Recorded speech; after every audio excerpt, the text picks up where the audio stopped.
اسلام آباد میں کل احتجاج کرنے والا نرمی کی توقع نہ رکھے، وزیر داخلہ محسن نقوی کا دو ٹوک پیغام۔ کہتے ہیں پی ٹی آئی نے اسلام آباد میں دھاوا بولنے کی کال دی ہے، کوئی بھی احتجاج ملکی وقار کی قیمت پر نہیں ہونا چاہیے۔ تحریک انصاف احتجاج کی کال واپس لے، وزیر اعلیٰ علی امین گنڈا پور اسلام آباد کی طرف رخ کرنے کے فیصلے پر نظر ثانی کریں۔ سیکیورٹی انتظامات پر سمجھوتا نہیں کریں گے، چینی وفد آ رہا ہے، سعودی وفد بھی آئے گا۔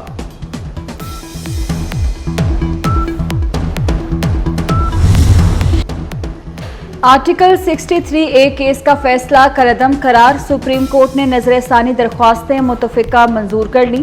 چیف جسٹس قاضی فائز عیسیٰ نے فیصلہ سنایا۔ دوران سماعت چیف جسٹس نے ریمارکس دیے، سیاسی جماعتیں جج کے ماتحت نہیں، جج کون ہوتا ہے منحرف کہنے والا، منحرف قرار دینا پارٹی سربراہ کا اختیار ہے۔ آرٹیکل 63A کا فیصلہ ایک جج کے مارجن سے اکثریتی فیصلہ ہے۔ کیا ایک جج کی رائے پارلیمان پر بھاری ہے؟ جماعتیں سربراہ کے ماتحت ہیں، کیا پارٹی سربراہ کا اختیار جج لے لے تو جمہوری ہوگا؟ پی ٹی آئی نے عدالتی کارروائی کا بائیکاٹ کیا۔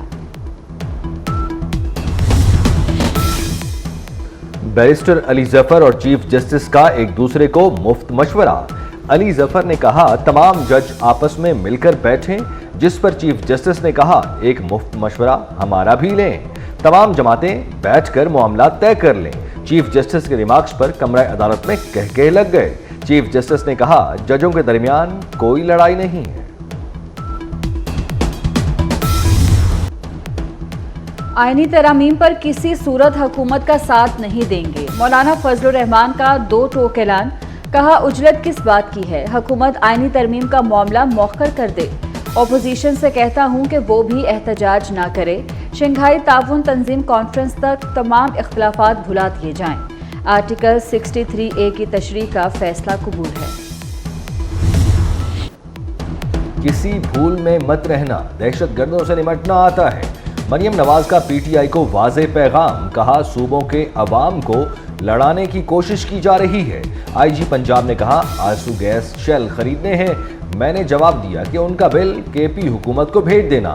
خیبر پختونخوا جائیں تو لگتا ہے 18ویں صدی میں آ گئے۔ لاہور میں 6 دن کے لیے دفعہ 144 نافذ، سیاسی اجتماعات، دھرنے، جلسے، مظاہرے، احتجاج پر پابندی عائد۔ پابندی کا اطلاق آج سے منگل 8 اکتوبر تک ہوگا۔ امن و امان، انسانی جانوں اور املاک کے تحفظ کے لیے دفعہ 144۔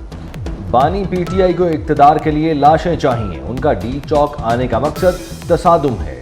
بانی پریشان ہے کہ معیشت بہتر ہو گئی، اس نہج پر نہ لائیں کہ قوم کو حقائق بتا دوں۔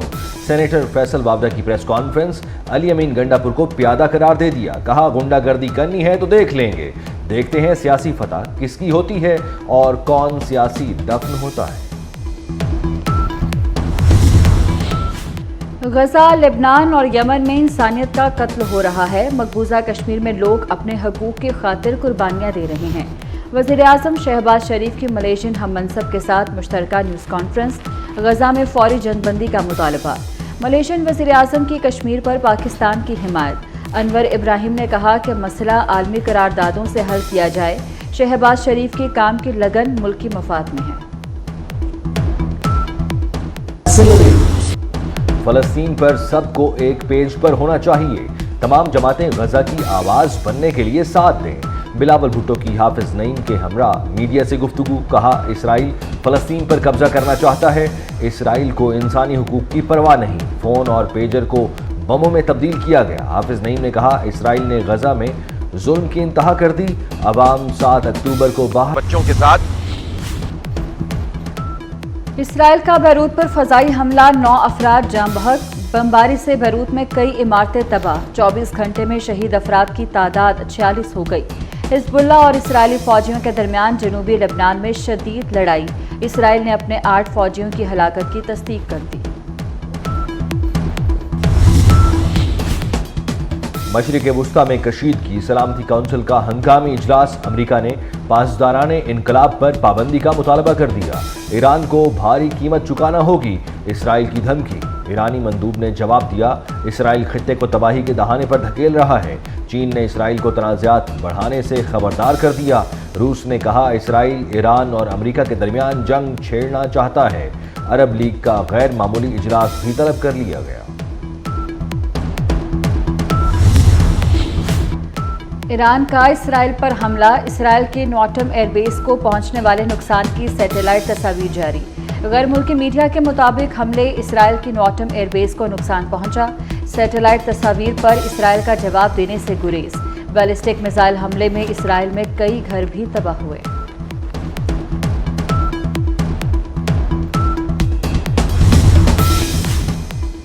باغوں کا شہر بدستور فضائی آلودگی کے شکنجے میں، آلودگی تاحال جوں کی توں۔ لاہور آلودہ ترین شہروں میں آج بھی سر فہرست، مجموعی شرح 198 ریکارڈ۔ دھواں چھوڑتی گاڑیوں کے خلاف کریک ڈاؤن تیز کر دیا گیا۔ پچھلے 48 گھنٹوں کے دوران اینٹوں کے 60 بھٹے مسمار۔ مریم نواز نے روڈا ایریا میں زمین کی غیر قانونی خرید و فروخت روکنے کا حکم دے دیا۔ تجاوزات روکنے کے لیے اسپیشل پولیس فورس بنانے کی منظوری۔ وزیر اعلیٰ پنجاب کی زیر صدارت خصوصی اجلاس۔ روڈا پروجیکٹس کی تکمیل اور جاری منصوبوں کا جائزہ۔ چین اور دیگر بین الاقوامی اداروں سے اشتراک کا فیصلہ۔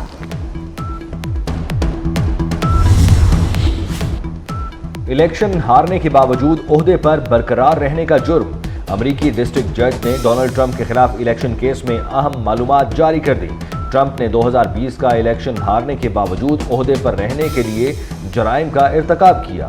غیر ملکی میڈیا کے مطابق ٹرمپ الزامات کو مسترد کر چکے ہیں۔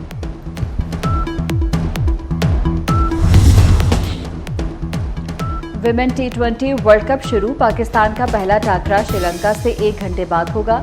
افتتاحی میچ بنگلہ دیش اور اسکاٹ لینڈ کے درمیان کھیلا گیا۔ پہلی بار انعام رقم مردوں کے ورلڈ کپ کے برابر کر دی گئی۔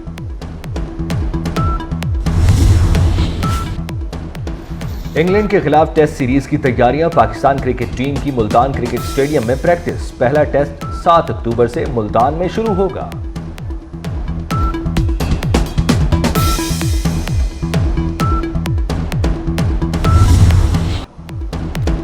یویفا چیمپئنز لیگ میں ایک اور اپ سیٹ۔ آسٹن ولا نے FC بائرن میونخ کلب کو 1-0 سے شکست دے دی۔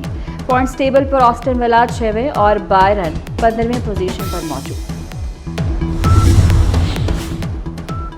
سائرہ بانو نے لیجنڈ دلیپ کمار کے ساتھ منگنی کی یادگار تصاویر شیئر کر دیں۔ محبت میں سوال نہیں کیے جاتے کا کیپشن بھی لکھا۔ سائرہ بانو نے 1966 میں دلیپ کمار کے ساتھ زندگی کا سفر شروع کیا تھا۔ ناقابل بیان غیر معمولی سفر کی داستان۔ برطانوی پاپ سٹار روبی ولیمز کی زندگی پر بنی فلم بیٹر مین کا ٹریلر جاری۔ فلم 25 دسمبر کو ریلیز ہوگی۔ پیرس فیشن ویک کا رنگا رنگ میلہ۔ فرانسیسی ڈیزائنرز کے ملبوسات کی نمائش۔ ماڈلز کی فینسی ڈریسز میں ریمپ واک۔